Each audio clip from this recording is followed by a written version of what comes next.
Hey guys, welcome back to the channel. Fabrizio Romano here, as always, to keep you posted on the transfer market. Today, guys, as usual, many news. We have a big transfer stories to comment on, big news, and as always, guys, we have to jump into it together and go for all the very latest because the market is moving quite strong, the market is moving quite fast, and we have to start from Yan Diomandé. This is the saga of the weekend for sure, because it's been completely crazy over the last 48, 24, 12 hours. What's the status as of tonight, the night between Saturday and Sunday? What happened, guys, over Saturday is that Real Madrid have been able to reach an agreement on personal terms with Yan Diomandé.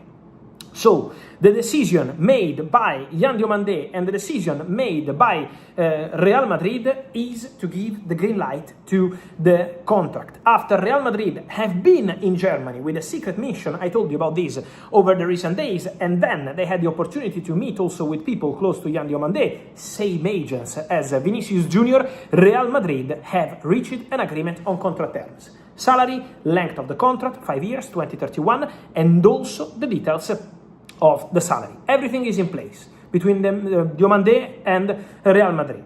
Don't forget that Yan Diomandé also agreed terms with Paris Saint-Germain around mid-June. So Diomandé had an agreement with PSG mid-June and now also has an agreement with Real Madrid.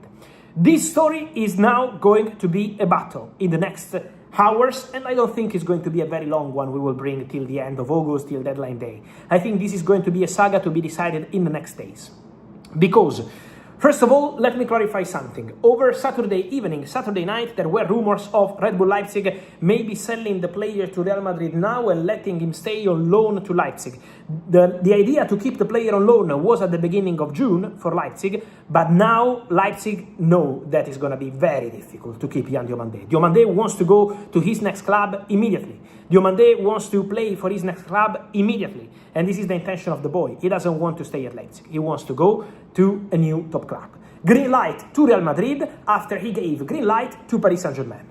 Now, Real Madrid are returning with a new bid for Red Bull Leipzig very soon. It's a matter of hours. And Real Madrid will send a new official bid for Yan Diomandé. So get ready, because Real Madrid will bid again after 90 million euros plus 10 in add-ons rejected. Real Madrid will go over 100 million euros. Paris Saint-Germain over Saturday went crazy. Paris Saint-Germain want to attack again for Yan Diomandé and want to enter again in the deal with Red Bull Leipzig after they got an agreement mid-June with Yan Diomandé. So now the story is absolutely between Real Madrid and PSG. Reports from Germany over the last 24 hours, Manchester City are bidding also 100 million euros. Old stories. Manchester City wanted to bid 1 week ago. Manchester City are no longer part of the conversation. Manchester City know that Yan Diomandé will go either to Real Madrid or Paris Saint-Germain. Real Madrid are very confident because Real Madrid believe they've entered at the right moment. They have fresh money to offer Red Bull Leipzig and that the player is very keen on the move. Paris Saint-Germain want to try till the very end. So now the battle is between Real Madrid, considered as front runners, and Paris Saint-Germain still trying to enter till the very end. So this is the story around Yan Diomandé. We have to be ready because it's going to be a very interesting one in the next hours. But Real Madrid have gone all in. Paris Saint-Germain trying till the very end. Then some sources in the industry are suggesting that the stories around Rodri and Paris Saint-Germain and those calls for Rodri and Paris Saint-Germain are also because PSG are not happy with Real Madrid going so strong on Yan Diomandé after they've been in negotiations for weeks. And so this is one of the suggestions coming from sources in the industry.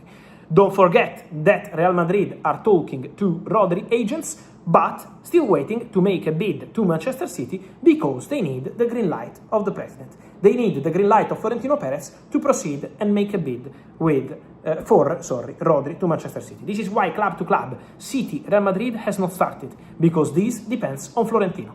But at the same time, Real Madrid are talking to the agents of Rodri. Rodri is very keen on the move, but again, waiting on what Real Madrid decide to do. That's the story around Rodri. Then, guys, we have to mention more things. Something to clarify on Man United.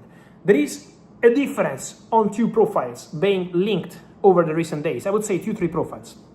Because Danilo from Brazil is a player who's been offered to Man United. It's not a negotiation started from Man United.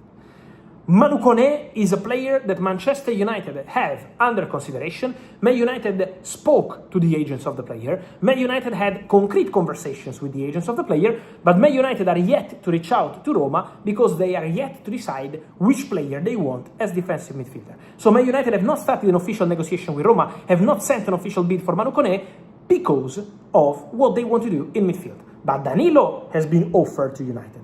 United called the agent of Manu Kone, so it's different, but yet to be a club-to-club negotiation. So Man United could go for a different midfielder. It's still an open story. And for example, Baleba is also a player who would be super keen on joining Manchester United. Already 1 year ago, Baleba wanted to go to Man United, but on this one, it's on Man United to decide if they want to return in talks with Brighton or not. So that's the status around these players. That's the status around these midfielders. And then, guys, on Arsenal, don't forget the Bruno Guimaraes story, because Arsenal are expected to return to the table over next week for Bruno Guimaraes. Arsenal want Bruno. Mikel Arteta considers Bruno a top priority.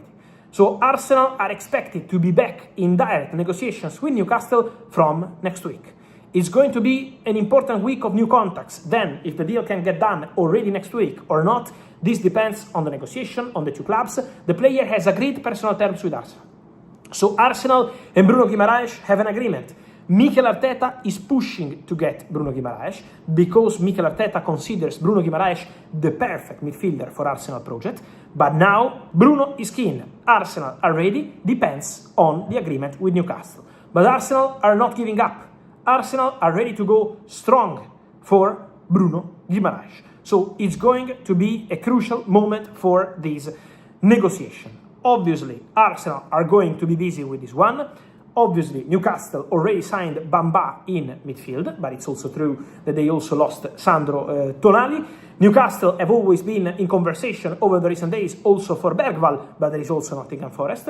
So there are plenty of movements around midfielders in top European clubs. We have to be attentive because there is going to be movements, but for sure, a crazy moment on the market. Get ready, because the next weeks are going to be completely wild. 6 weeks to go to the end of the transfer window. So guys, remember to subscribe to the channel, to send in your comments, I'm reading you, to like this video, and then let me know your opinion, guys. On Yan Diomande, Real Madrid, PSG, on Manu Kone, Man United or not, but also Danilo, Baleba, Rodri, Bruno Guimaraes, several stories, your opinion, guys. And as always, remember to like this video, turn on the notification bell, subscribe to the channel, and see you soon. Have a single day with Fabrizio. Thank you. Ciao, see you soon.